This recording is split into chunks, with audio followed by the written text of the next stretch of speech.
ছাত্র জনতার আন্দোলনের সময় পুলিশের গোয়েন্দা শাখার লালবাগ জোনের উপকমিশনার ছিলেন মশিউর রহমান। শিশু মোতালেব হত্যা মামলায় বৃহস্পতিবার দ্বিতীয় দফায় রিমান্ড মঞ্জুর হয়েছে তার।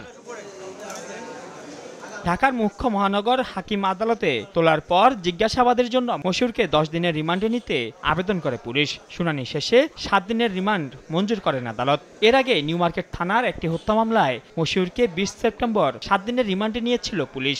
তার বিরুদ্ধে 10 দিনের রিমান্ড চাওয়া হয় এবং বিজ্ঞ আদালত আসামি পক্ষেও এই রিমান্ড বাতিলের বিরুদ্ধে এবং জামিনের জন্য দরখাস্ত দেওয়া হয়। উভয় পক্ষে শুনানি করা হওয়ার পর বিজ্ঞ আদালত তার বিরুদ্ধে 7 দিনের রিমান্ড মঞ্জুর করেন। একই দিন সিএমএম আদালতে 2022 সালের 27 সেপ্টেম্বর ছাত্রদলের সোহেল আরিফ কমিটির উপর ছাত্রলীগের হামলার অভিযোগে হত্যাচেষ্টা মামলার আবেদন করা হয়। আসামি হিসেবে নাম উল্লেখ করা হয় ছাত্রলীগের সঞ্জিত, সাদ্দাম, জয় ও লেখক সহ 66 জনের। আবেদন মঞ্জুর করে শাহবাগ থানাকে এজাহার হিসেবে গ্রহণের নির্দেশ দেন বিচারক।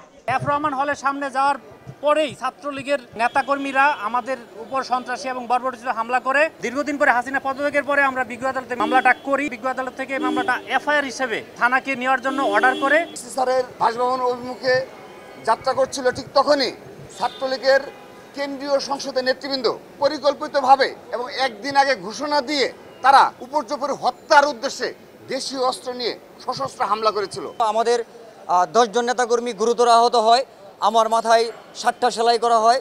এছাড়াও বাড্ডা থানার এক হত্যা মামলায় ডায়মন্ড ওয়ার্ল্ডের মালিক দিলীপ আগারওয়ালের দ্বিতীয় দফায় 6 দিনের রিমান্ড মঞ্জুর করেছেন আদালত। একই দিন সাবেক প্রধানমন্ত্রী শেখ হাসিনার বিরুদ্ধে হত্যা ও হত্যাচেষ্টার আরও 2টি মামলা হয়েছে আদালতে। এদিকে শিশু হত্যা মামলায় নাট্য নির্মাতা রাফাত মজুমদার রিঙ্কুর জামিন মঞ্জুর করেছেন আদালত।